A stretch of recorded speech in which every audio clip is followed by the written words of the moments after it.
Assalamualaikum warahmatullahi wabarakatuh. Masih bersama dengan Fokus Belajar. Di video kali ini saya akan kembali membahas materi soal-soal ujian kedinasan CPNS 2022, yaitu soal tes karakteristik pribadi. Soal yang akan kita bahas ini adalah merupakan soal yang sangat mirip dari bocoran soal ujian kedinasan hari pertama dan kedua Juni 2022.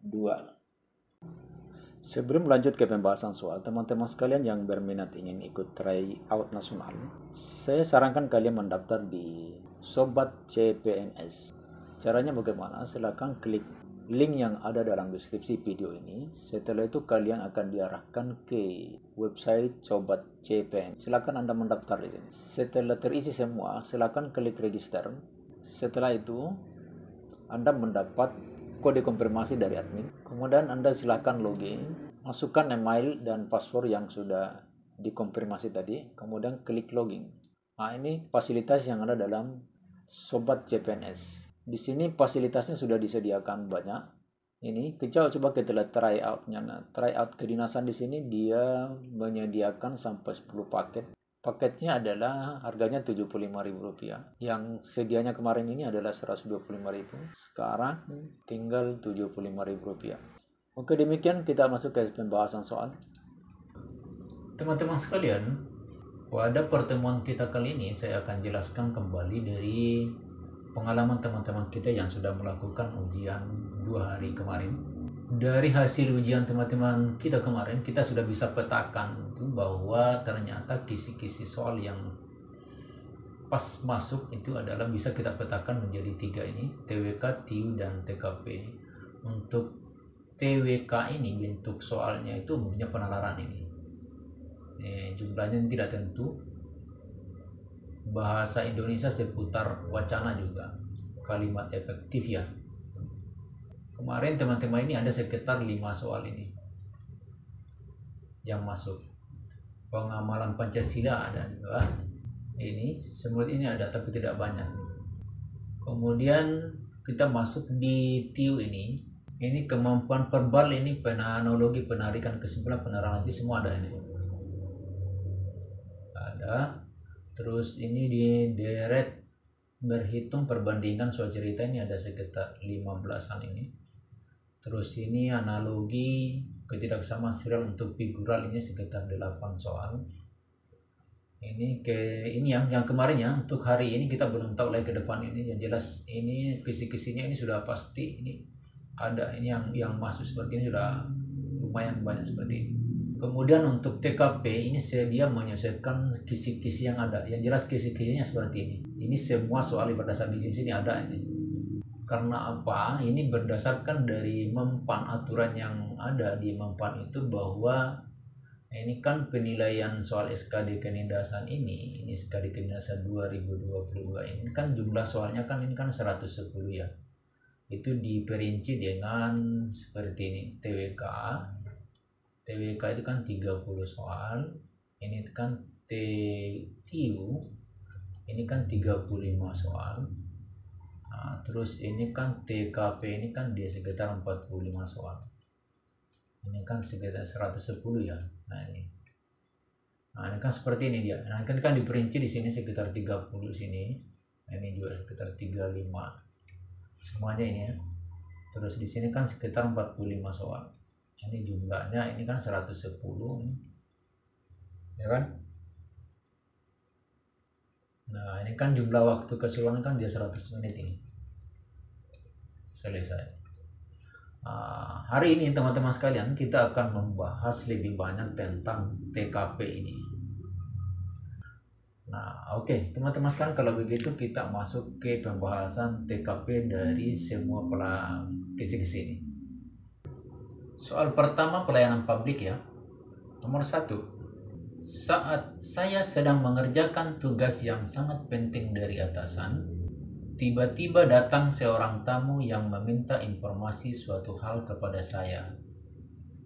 Sikap saya adalah A. Tetap fokus karena tugas dari atasan sangat penting. B. Meminta orang lain untuk melayani tamu tersebut. C. Menelpon bagian yang bersangkutan dengan hal tersebut. D. Mengacukannya sampai ia keluar dari ruangan saya dengan sendirinya. E. Memberikan informasi yang dibutuhkan sejelas mungkin dan kembali menjalankan tugas. Oke ya teman-teman sekalian, untuk ini sudah ditahu sebelumnya ya bahwa soal TKP itu tidak ada jawaban yang salah.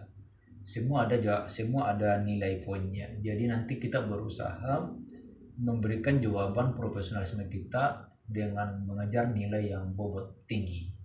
Jadi untuk kasus nomor 1 ini tentang pelayanan publik, maka jawaban yang paling cocok, paling sesuai adalah E.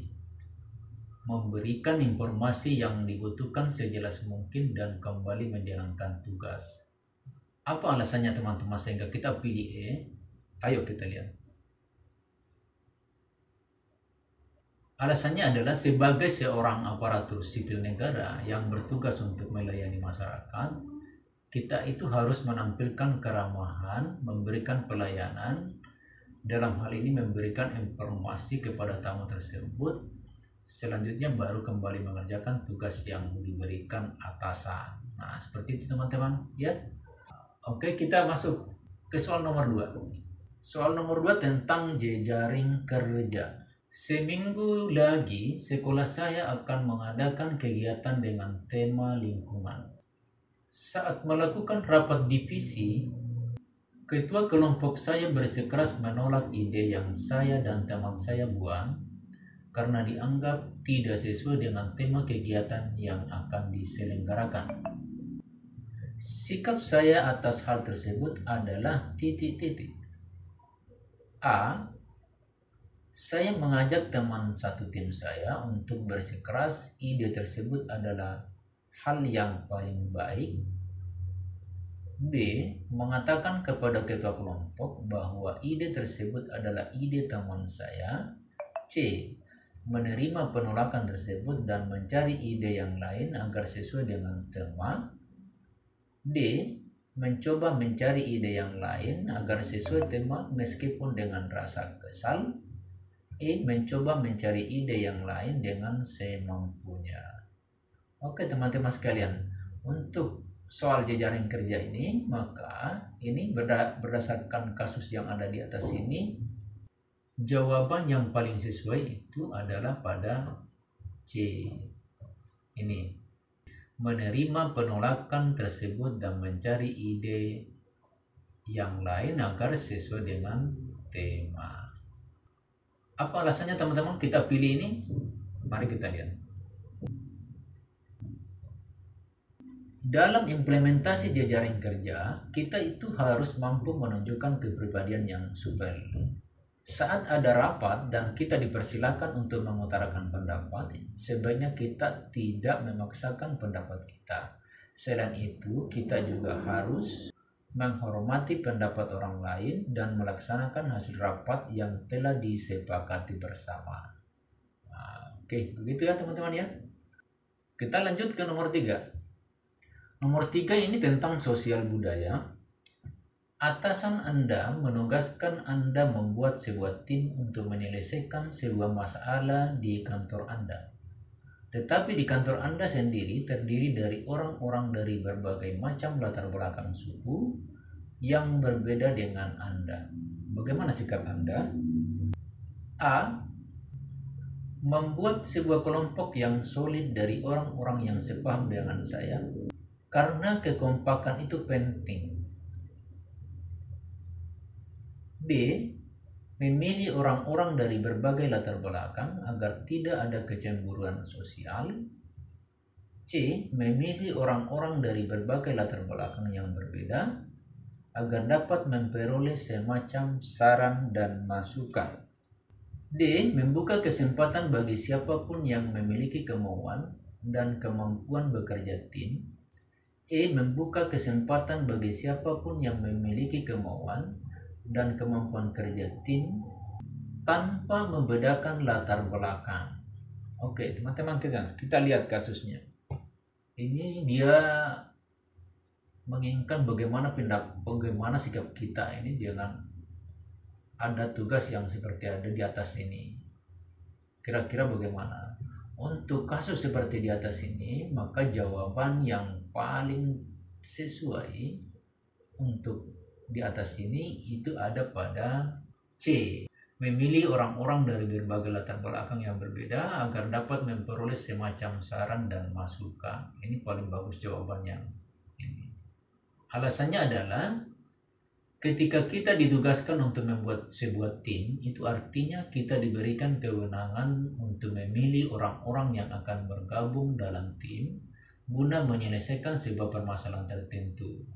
Nah, untuk mendapatkan output penyelesaian yang baik, tentu kita memerlukan orang-orang dari berbagai latar belakang agar analisis kita terhadap sebuah masalah bisa mendalam dan tidak objektif. Oke teman-teman ya, kita lanjut ke soal nomor 4.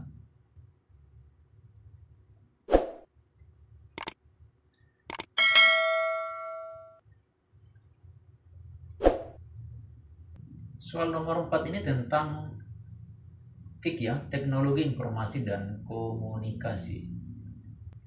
Di perusahaan Anda baru saja memperbaharui salah satu perangkat IT guna mempermudah karyawan menyelesaikan tugas. Sikap Anda adalah A. Mengajak rekan-rekan Anda untuk mencari informasi bagaimana mengoperasikan perangkat tersebut di waktu kosong. B. Mencari informasi mengenai pengoperasian perangkat tersebut bersama rekan-rekan Anda. C. Meminta orang lain untuk mengajar Anda dan rekan-rekan Anda cara mengoperasikan perangkat tersebut. D. Mencari informasi di internet dan mempelajarinya bersama rekan-rekan Anda. E. Mengajak rekan-rekan Anda mencari informasi terkait pengoperasian perangkat tersebut sepulang kantor. Kalau pertanyaannya seperti di atas ini teman-teman sekalian, dan menuntut sikap kita bagaimana, maka opsi jawaban yang paling tepat dan profesional itu ada pada D ini. Mencari informasi di internet, kemudian kita pelajari ini bersama rekan-rekan Anda, rekan-rekan kita ya. Ini poin yang paling tinggi.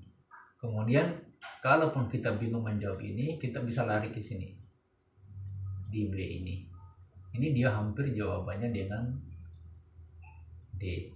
Tapi ini poinnya lebih tinggi nih. 5, ini 4 kan. Ini 4 mungkin. Coba kita lihat alasannya ini. Kenapa kita harus pilih D?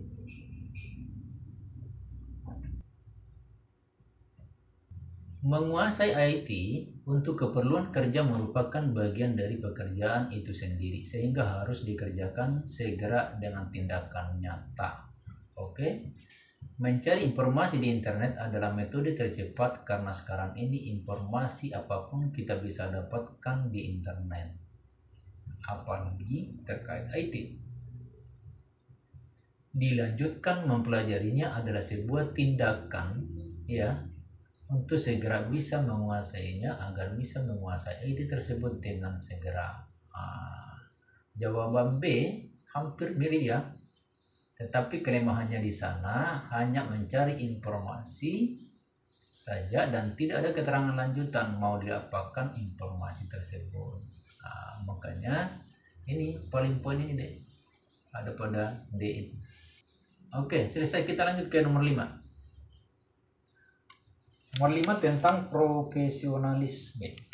Anda terpilih dalam satu kelompok padahal Anda merasa tidak cocok dengan rekan setim Anda akan bagaimana kira-kira? A. Meminta atasan untuk mengganti rekan setim Anda. B. Menolak bekerja dalam tim. C. Menyelesaikan proyek tersebut secara profesional, membagi tugas menjadi 2 bagian dan mengerjakannya sendiri-sendiri. E. Meminta teman lain untuk mengerjakan tugas tersebut. Saya kira teman-teman sekalian bisa menelaah ini jawaban yang paling tinggi poinnya untuk soal ini. Jawaban yang paling sesuai menurut saya untuk soal yang kasus seperti ini itu ada pada C ya, menyelesaikan proyek tersebut secara profesional. Coba kita lihat alasannya. Saat memasuki dunia kerja, kita harus bisa bersikap profesional. Apalagi dalam dunia kerja akan bertemu dengan banyak orang yang karakternya berbeda-beda. Terkadang kita akan menemukan ketidakcocokan dengan orang lain, namun kita harus menunjukkan kinerja bagus tanpa terpengaruh keadaan tersebut. Oke, begitu ya teman-teman sekalian ya. Kita lanjut ke kisi-kisi yang lain, yaitu anti radikalisme. Yulia sedang menggeluti sebuah perspektif baru dan merasa cocok dengan hal tersebut. Salah satu anjuran dari hal yang dipelajari itu adalah membahagiakan diri sendiri terlebih dahulu dan mengurangi interaksi sosial hingga batas minimum, termasuk dengan keluarganya sendiri. Hal ini tentu saja cukup membuat gaduh tetangga dan keluarga besarnya. Bagaimana pandangan Anda terhadap hal ini? Ini ada kasus ya, ini Yulia, dia masuk ke dalam suatu aliran tertentu, ya.